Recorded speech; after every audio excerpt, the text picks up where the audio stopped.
Cerita horor ini diambil dari sebuah pendaki wanita bernama Asya Putri. Kisah Putri berawal ketika ia dan teman-temannya mendaki Gunung Gede via Gunung Putri kira-kira kala itu pukul 7 pagi. Awalnya ia tak memiliki perasaan janggal dan buruk dalam pikirannya, hingga ia tiba di Surya Kencana, sebuah lembah indah Gunung Gede yang terkenal cantik dengan Edelweiss di sana. Ketika hari berganti, ia mulai menemui hal aneh dan mengganjal. Ketika itu, Putri dan teman-temannya merasa terlambat untuk melakukan pendakian ke puncak.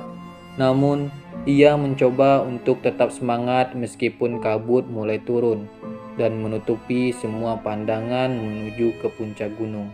Sekitar pukul 13.30, mereka memutuskan untuk kembali ke tenda dan turun ke lembah Surya Kencana. Dalam perjalanan itu, ia bertemu dengan 3 pendaki lain yang tengah memapah teman perempuannya yang cedera, namanya Vina. Sebagai wujud peduli, Putri dan kawannya pun menghubungi petugas membantu Vina agar bisa cepat dievakuasi. Namun petugas tak jua datang hingga mereka pun beristirahat dan menghentikan perjalanan di bawah pos 3 karena hujan deras. Petir ditambah gelap dan suasana makin mencekam. Mereka pun membangun shelter dari velsit seadanya.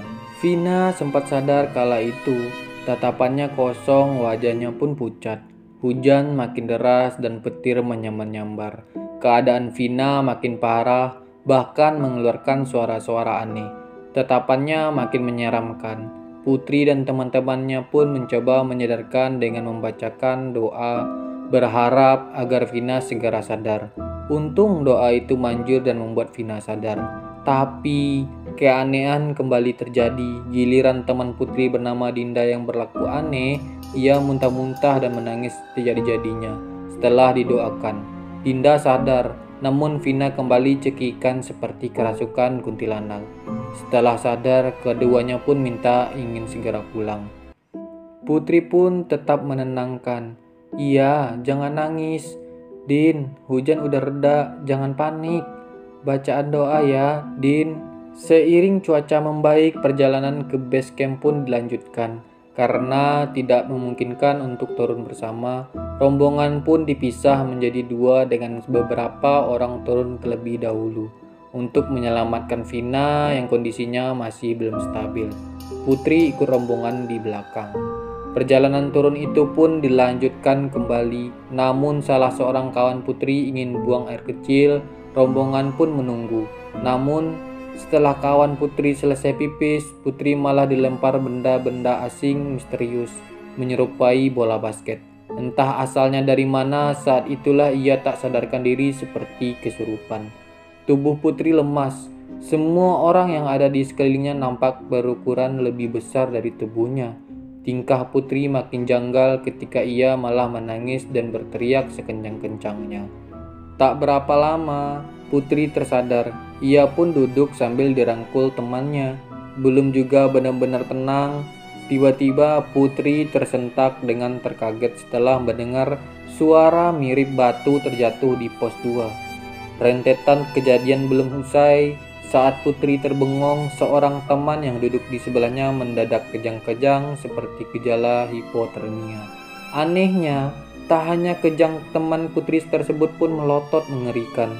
Semua teman pendakian yang ada di lokasi membaca doa agar temannya bisa sembuh. Beruntung ada salah seorang teman yang paham bagaimana menyembuhkan kesurupan. Semua teman pendakian yang ada di lokasi membaca doa agar temannya bisa sembuh. Beruntung ada salah seorang teman yang paham bagaimana menyembuhkan kesurupan. Temannya yang kesurupan disiram menggunakan air panas. Katanya setan yang merasuki tubuh tersebut takut air panas. Benar saja, setelah disiram ia mulai sadarkan diri.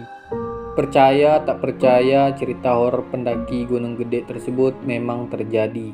Mulai dari penampakan nyata hantu, gejala kesurupan terjadi hingga ke base camp Gunung Putri.